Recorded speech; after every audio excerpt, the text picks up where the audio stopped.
Hello students, জ্ঞানজ্যোতি coaching সেন্টারের পক্ষ থেকে তোমাদের সকলকে জানাই আরো একবার স্বাগত। তো স্টুডেন্টস, আজকের ক্লাসে আমরা যে বিষয় নিয়ে আলোচনা করব তা হলো সাঁওতাল বিদ্রোহের গুরুত্ব ও কি ফলাফল নিয়ে। ঠিক আছে, তো আগের ক্লাসে আমরা সাঁওতাল বিদ্রোহের কারণগুলি নিয়ে আলোচনা করেছি। তোমরা যারা ভিডিওটি দেখোনি তোমরা কিন্তু প্লেলিস্টে গিয়ে অবশ্যই ভিডিওটি দেখে নিতে পারো। তো আজকের ক্লাসে আমরা আলোচনা করব সাঁওতাল বিদ্রোহের গুরুত্ব আর কি ফলাফল নিয়ে।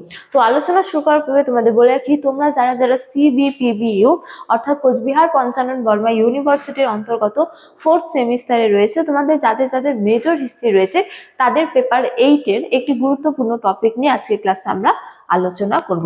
তো আলোচনা শুরু করার পূর্বে তোমাদের একটা ছোট্ট ইনফরমেশন দিয়ে রাখি যে তোমরা যারা ভাবছো তোমরা এই সেমিস্টারে আমাদের সাথে অনলাইনে যুক্ত হবে, তোমরা স্ক্রিনে দুটো নাম্বার দেখতে পাচ্ছ। এই দুটো নাম্বার হলো আমাদের জ্ঞানজ্যোতি কোচিং সেন্টারের অফিসিয়াল হেল্পলাইন নাম্বার। তো তোমরা এই দুটো নাম্বারের মধ্যে যে কোনো একটিতে যোগাযোগ করে আমাদের সাথে যুক্ত হতে পারো। এছাড়া তোমাদের একটু কোর্স ডিটেলসটাও বলে রাখি যে তোমাদের যাদের মেজর কোর্স রয়েছে তোমাদের জন্য যে কোর্স ফিটা রাখা আছে সেটা রাখা আছে কেবলমাত্র 1199 টাকা। এছাড়া তোমাদের যাদের মাইনর কোর্স রয়েছে তোমাদের জন্য যে কোর্স ফিটা রাখা হয়েছে সেটা রাখা হয়েছে কেবলমাত্র 699 টাকা।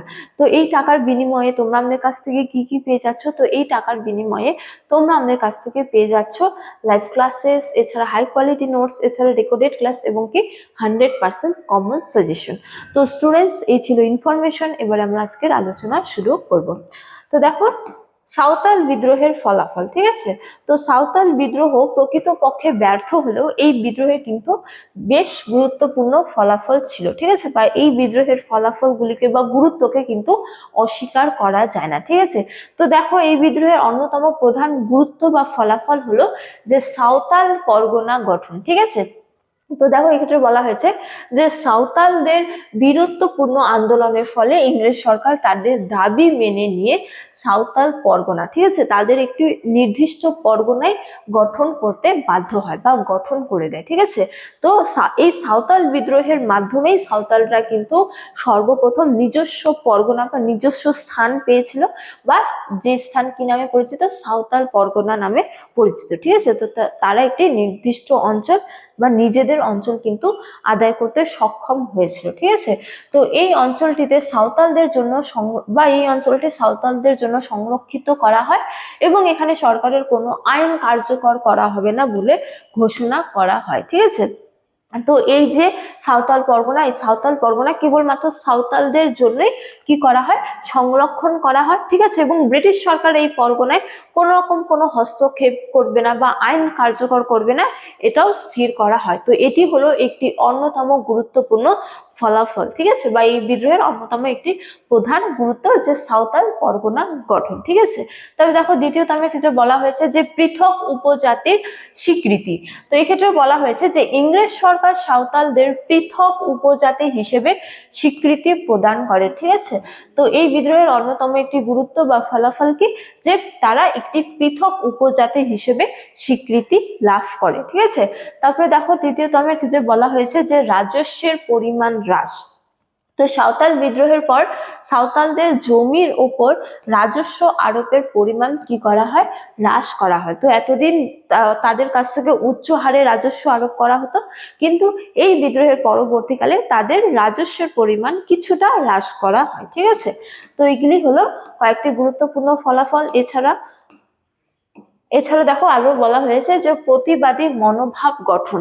তো এক্ষেত্রে বলা হয়েছে যে শক্তিশালী ইংরেজদের বিরুদ্ধে সাঁওতাল কৃষকদের এই আপোষহীন সংগ্রাম এবং অধিকার প্রতিষ্ঠার লড়াই সকল ভারতীয়দের মধ্যে কি করে, প্রতিবাদী মনোভাব গড়ে তুলতে সাহায্য করে। ঠিক আছে, তো বলা যায় যে সাঁওতালরা এই বিদ্রোহের মাধ্যমে বিভিন্ন যে ভারতীয়রা ছিল, বিভিন্ন ভারতীয়দের মধ্যে নিজের অধিকার বা নিজের দাবি পূরণের জন্য কি করে, প্রতিবাদী মনোভাব গড়ে তুলতে সক্ষম হয়। ঠিক আছে, বা এই বিদ্রোহ বিভিন্ন ভারতীয়দের মধ্যে প্রতিবাদী মনোভাব গড়ে তুলতে গুরুত্বপূর্ণ ভূমিকা পালন করে। ঠিক আছে, তারপরে দেখো বলা হয়েছে যে ভবিষ্যৎ আন্দোলনের অনুপ্রেরণা একটি অন্যতম গুরুত্বপূর্ণ ফলাফল বা এই বিদ্রোহের অন্যতম একটি গুরুত্ব। ঠিক আছে, তো দেখো বলা হয়েছে যে সাঁওতাল বিদ্রোহ পরবর্তীকালে অন্যান্য কৃষক বিদ্রোহ এবং স্বাধীনতা আন্দোলনের কি করেছিল, অনুপ্রেরণা জাগিয়েছিল। ঠিক আছে, বিভিন্ন কৃষক বিদ্রোহ বা বলা যায় যে স্বাধীনতা সংগ্রামেও এই আন্দোলন গুরুত্বপূর্ণ ভূমিকা পালন করেছিল, যা বৃহৎ বৃহৎ হচ্ছে যে আন্দোলনের কি করেছিল, পথ প্রশস্ত করেছিল। তো এগুলি হলো এই বিদ্রোহের কতকগুলি গুরুত্বপূর্ণ ফলাফল বা গুরুত্ব, এই বিদ্রোহের গুরুত্ব। ঠিক আছে, তারপরে দেখো পরিশেষে বলা হয়েছে যে সাঁওতাল বিদ্রোহ ব্যর্থ হলেও সাঁওতালদের এই সংগ্রাম বাংলা তথা ভারতবর্ষের কৃষক বিদ্রোহের ইতিহাস ও ঐতিহ্যকে গৌরবান্বিত করেছে। ঠিক আছে, তো তাদের বীরত্বের কাহিনী পরবর্তীকালে শোষিত কৃষকদের সংগ্রামকে অনুপ্রাণিত করেছে। এছাড়া ডক্টর রমেশ চন্দ্র মজুমদার বলেছেন যে 1857 এর মহাবিদ্রোহকে স্বাধীনতা সংগ্রাম মনে করলে সাঁওতালদের সংগ্রামকেও সেই মর্যাদা দেওয়া উচিত। ঠিক আছে, তো ডক্টর রমেশ চন্দ্র মজুমদার বলেছেন যে 1857 সালে যে বিদ্রোহ হয়েছিল, মহাবিদ্রোহ হয়েছিল, সেই মহাবিদ্রোহকে যদি আমরা ভারতীয় স্বাধীনতা সংগ্রাম বলে অভিহিত করতে পারি, তাহলে এই বিদ্রোহকেও সেই স্বাধীনতা সংগ্রাম বলে হচ্ছে যে অভিহিত করা উচিত। ঠিক আছে, কেননা এই বিদ্রোহ পরবর্তীকালে কৃষকদের মধ্যে প্রতিবাদী মনোভাব গড়ে তুলতে হচ্ছে যে সক্ষম হয়েছিল, বা এই বিদ্রোহ অন্যান্য আন্দোলনের জন্য ভারতবাসীকে কি করেছিল, অনুপ্রাণিত করেছিল, এবং কিছু কিছু দাবি পূরণেও কিন্তু এই বিদ্রোহ কি হয়েছিল, সক্ষম হয়েছিল। ঠিক আছে, সুতরাং পরিশেষে বলা যায় যে ভারত ইতিহাসে এই বিদ্রোহের গুরুত্ব কিন্তু অপরিসীম। তো স্টুডেন্টস, এই ছিল আজকের আলোচনার বিষয়। তো এই কোর্স ডিটেলসটা আমি আগে তোমাদের বলে দিয়েছি। আজকের ক্লাস এতটাই, তোমাদের সাথে দেখা হয় পরবর্তী ক্লাসে। ততক্ষণ তোমরা সকলেই ভালো থাকো, সুস্থ থাকো। Thank you.